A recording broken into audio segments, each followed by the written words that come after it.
Hai, selamat datang di channel Alur Cerita Film Cinema Recap. Pada episode kali ini, Mimin akan menceritakan kisah para pendekar yang berlomba-lomba mencari pusaka terkuat di muka bumi. Film ini berjudul Forbidden Zone yang rilis pada tahun 2023 ini. Film ini disutradarai oleh Lee Luo, dibintangi oleh Feng Lijun, Si Kainan, dan Go Changpeng. Tak usah berlama-lama lagi, langsung saja kita masuk ke dalam alur cerita film Forbidden Zone. Semoga.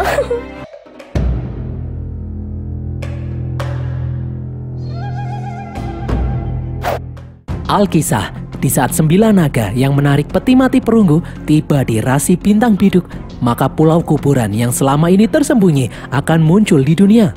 Pulau itu mengapung di atas awan. Di pulau itu, konon bersemayam pusaka agung yang memiliki kekuatan sangat besar. Rumor berkata, siapapun yang mendapatkan senjata itu akan bisa menjadi Mahadewa yang bisa meruntuhkan langit dan membelah bumi. Menurut legenda, Mahadewa hanya akan muncul 1 juta tahun sekali. Seorang pendekar yang bernama Lu Sheng ditugaskan oleh Kaisar Lu untuk menyeleksi pendekar terkuat yang akan ikut dengannya pergi ke pulau kuburan. Lu Sheng lalu mengeluarkan bola giok kecil. Siapapun yang bisa merebut bola giok di tangan Lu Sheng, maka dialah yang akan terpilih. Beberapa pendekar langsung maju melawan Lu Sheng. Namun Lu Sheng yang memiliki kemampuan bela diri tinggi bisa melawan beberapa pendekar sekaligus. Seorang pendekar yang bernama Sukong kemudian maju. Sukong memiliki kekuatan bergerak secepat kilat. Namun saat Sukong hampir mendapatkan bola giok, bola itu malah terbang menuju pemukiman. Para pendekar pun langsung mengejar bola itu. Sukong melesat dan berusaha meraih bola giok, namun akibat serangan seorang pendekar, sebuah gerobak hampir menimpa seorang anak. Sukong pun menolong anak itu. Seorang pendekar menganggap Sukong lemah karena lebih mementingkan nyawa orang asing daripada bola giok. Namun tanpa disangka, Sukong memperlihatkan kalau dia juga telah berhasil menangkap bola giok itu. Tiba-tiba, seorang pendekar yang bernama Yue Xing menyerang Sukong. Dengan cincin dan gelang sakti miliknya, Yue Xing bisa menggerakkan benda-benda di sekitarnya.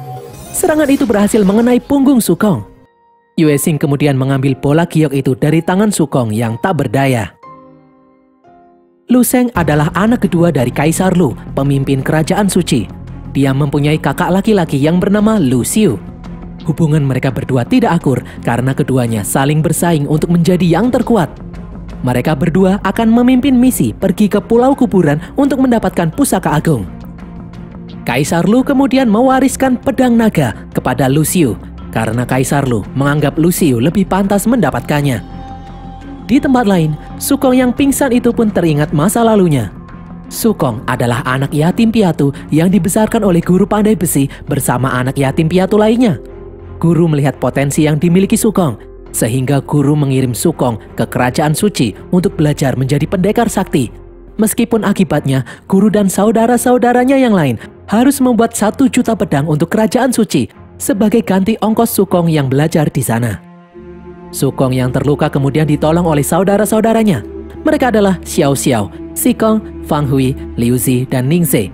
Mereka bertekad membantu Sukong untuk mendapatkan pusaka agung bagaimanapun caranya. Di tempat lain, para pendekar dari berbagai sekte termasuk Yue Xing telah berkumpul di portal yang akan membawa mereka ke pulau kuburan. Salah satu sekte bernama Sekte Yuxi mengirim pendekar wanita bernama Chai Xing yang dibantu 4 pengawalnya. Mereka pun mulai mengaktifkan portal. Secara ajaib, semua pendekar itu naik menuju pulau kuburan. Dari jauh, saudara-saudara Sukong bisa melihat para pendekar yang sudah berangkat. Mereka pun bergegas membangunkan Sukong. Sukong terkejut melihat semua saudaranya ada di sini. Mereka lalu mengajak Sukong bergegas untuk menyelinap masuk ke dalam kerajaan suci dan menuju portal untuk bisa pergi ke pulau kuburan menyusul yang lain. Sukong mencoba untuk menghentikan saudara-saudaranya itu karena mereka dilarang pergi ke pulau kuburan. Hanya pendekar terpilih yang bisa pergi ke pulau itu. Mereka bisa dibunuh jika ketahuan. Xikong pun menjelaskan kalau guru dan saudaranya yang lain sudah susah payah menempa 1 juta pedang agar Sukong bisa merebut pusaka agung. Jika Sukong tidak berhasil mendapatkan pusaka agung, maka pengorbanan mereka selama ini akan sia-sia. Mereka pun menyelinap masuk ke dalam kerajaan suci. Mereka kemudian berhasil sampai di portal. 2 orang penjaga di sana mengusir Sukong karena Sukong tidak pantas ada di tempat ini. Xiao Xiao dan yang lain lalu muncul melawan 2 penjaga ini. Setelah kedua penjaga itu berhasil dikalahkan, mereka langsung mengaktifkan portal menuju pulau kuburan. Mereka pun satu persatu naik ke langit dan mendarat di pulau kuburan.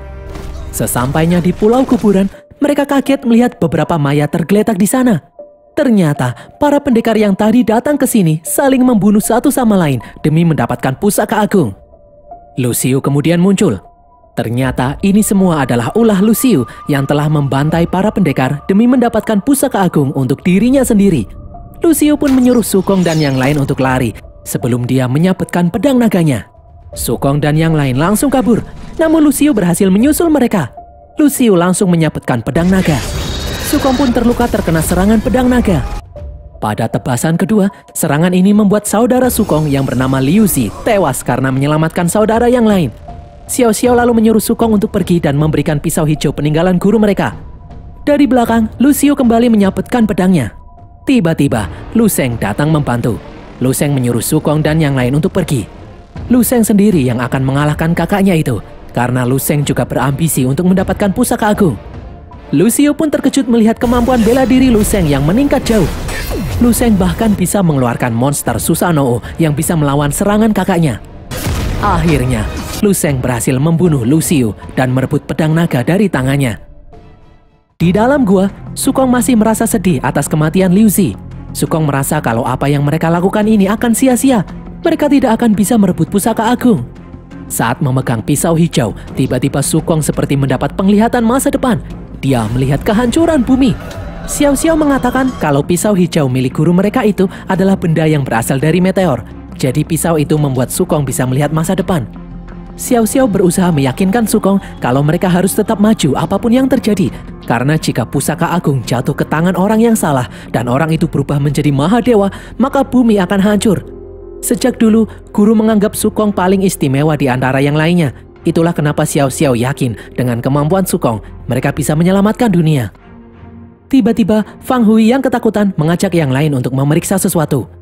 Di dalam gua, mereka melihat manusia-manusia yang berubah menjadi patung. Mereka pun mulai ketakutan karena ini semua pasti bukan ulah manusia biasa. Ningxie lalu menginjak potongan tangan manusia. Tiba-tiba tangan itu bergerak sendiri. Ternyata tangan itu adalah milik Cai Xing, perwakilan sekte Yuxi. Cai Xing memiliki ilmu rawa rontek. Setelah memasang potongan tangan itu, tubuh Cai Xing kembali utuh seperti semula.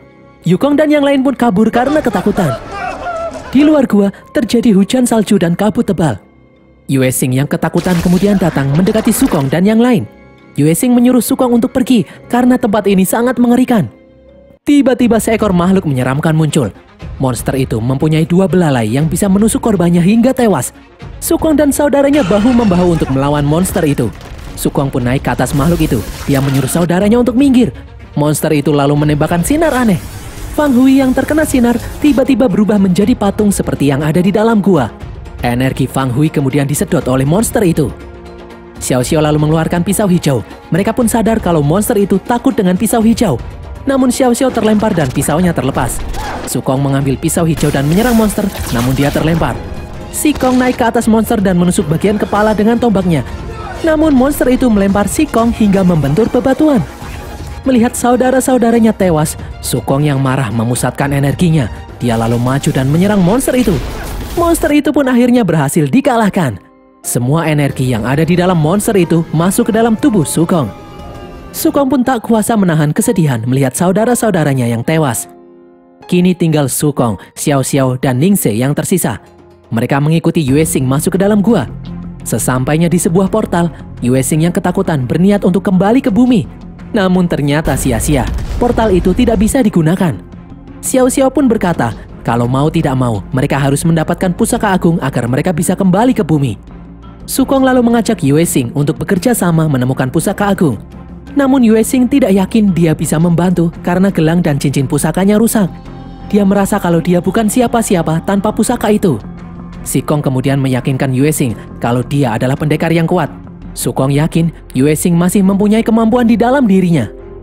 Tiba-tiba terdengar suara aneh datang mendekat. Itu adalah 4 pendekar dari sekte Yuxi. Mereka memiliki kemampuan untuk tidak terlihat. Keempat pendekar itu berhasil menahan Sukong dan yang lainnya. Cai Xing kemudian datang mendekat. Sukong berkata kalau Cai Xing tidak akan bisa mendapatkan pusaka agung. Mereka harus bekerja sama untuk menemukannya.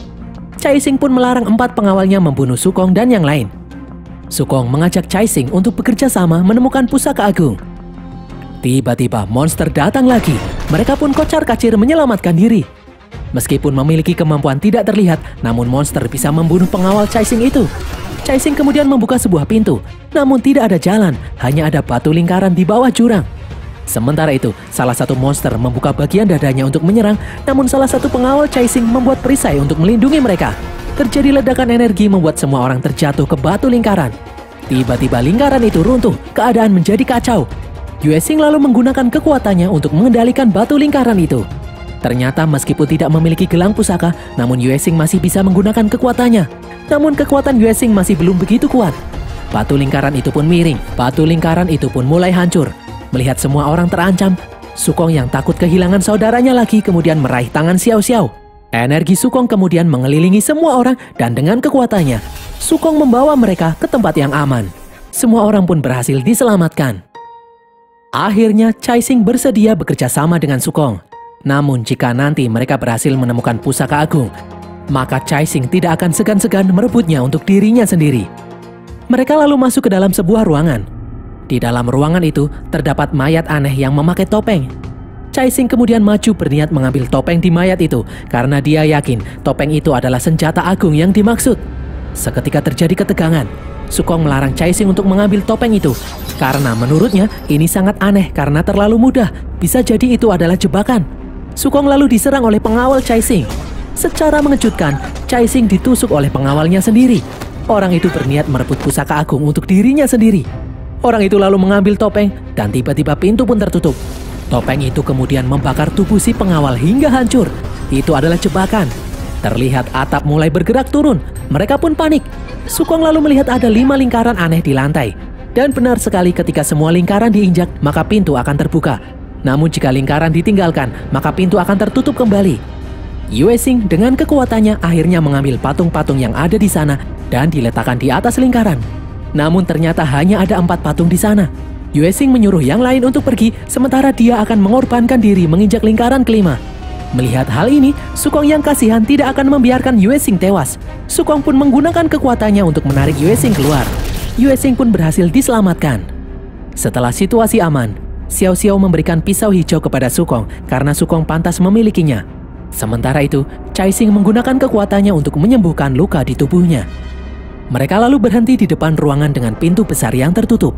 Di pintu itu terdapat 3 simbol aneh yang menyala. Chai Xing mengatakan kalau di tempat ini bersemayam Raja Iblis yang sangat kuat dengan pusaka agung miliknya. Menurut rumor, siapapun yang bisa mengambil pusaka agung itu akan mendapatkan kekuatan yang sangat besar. Mereka berusaha membuka pintu, namun gagal. Tiba-tiba Lu Sheng muncul dengan membunuh pengawal Chai Xing. Terlihat 1 simbol yang menyala di pintu, kemudian padam. Lu Sheng berkata, untuk bisa membuka pintu itu, membutuhkan nyawa 3 orang manusia untuk dikorbankan. Itulah mengapa sebelumnya Lu Sheng sengaja membiarkan mereka kabur. Lu Sheng akan menjadikan mereka tumbal untuk membuka pintu. Dia membutuhkan 2 nyawa lagi untuk membuka pintu itu. Lu Sheng pun menyerang mereka. Sukong berhasil menyelamatkan Xiao Xiao, Chai Xing, dan Yue Xing. Namun Lu Sheng terlanjur mencekik Ningze. Sukong berusaha menolongnya, namun gagal. Akhirnya Ningze pun tewas. Kini dia butuh 1 tumbal lagi. Sukong lalu menyerang Lu Sheng dengan pisau hijau. Lu Sheng pun mengeluarkan Susanoo yang menghajar Sukong bertubi-tubi. Sukong melempar pisau hijaunya kepada Xiao Xiao. Sukong pun akhirnya tewas setelah dikeprek Susanoo milik Lu Sheng. Pintu raksasa itu pun tiba-tiba terbuka. Sambil membawa pisau hijau, Xiao Xiao langsung berlari ke dalam ruangan. Sementara di luar, Yue Xing mencoba menahan Lu Sheng. Namun dengan mudah, Lu Sheng berhasil melepaskan diri. Lu Sheng pun menyusul Xiao Xiao masuk ke dalam. Saat Xiao Xiao akan menghancurkan pusaka agung, Lu Sheng menancapkan pedang naga, membuat Xiao Xiao terlempar keluar. Pintu pun tertutup kembali. Di dalam, Lu Sheng mengambil pusaka agung yang berupa topeng itu dan memakainya. Tiba-tiba topeng itu menyelimuti wajah Lu Sheng. Secara aneh, Lu Sheng merasa sesuatu merasuki tubuhnya. Di luar, tiba-tiba monster-monster berdatangan. Pintu pun meledak. Sesuatu kemudian muncul dari dalam ruangan. Chai Xing pun kaget.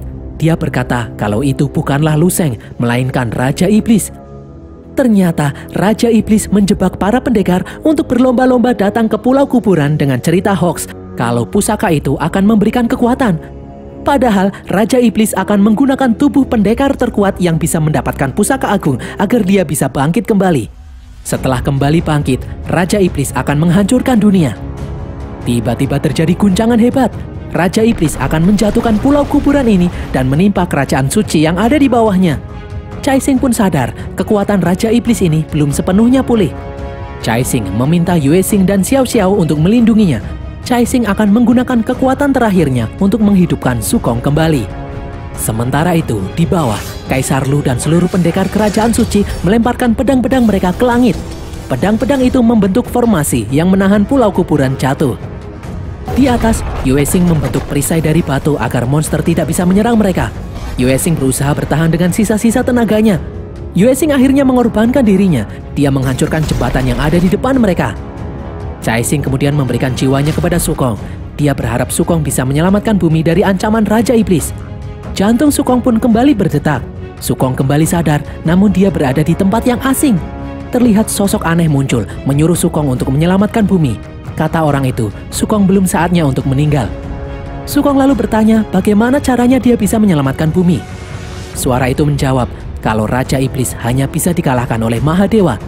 Sukong pun bingung karena selama 1000 tahun ini belum muncul Mahadewa yang melindungi bumi. Suara itu lalu mengatakan kalau kecepatan yang Sukong miliki adalah kunci untuk menembus ruang dan waktu. Sukong harus percaya pada kemampuannya sendiri. Tiba-tiba sosok itu membuka tudungnya. Ternyata itu adalah Sukong sendiri di masa depan. Sosok itu berkata kalau 1000 tahun lagi Sukong akan berubah menjadi Mahadewa. Petaka yang saat ini Sukong alami hanya satu langkah kecil yang harus Sukong jalani agar dia bisa mencapai kekuatan ini.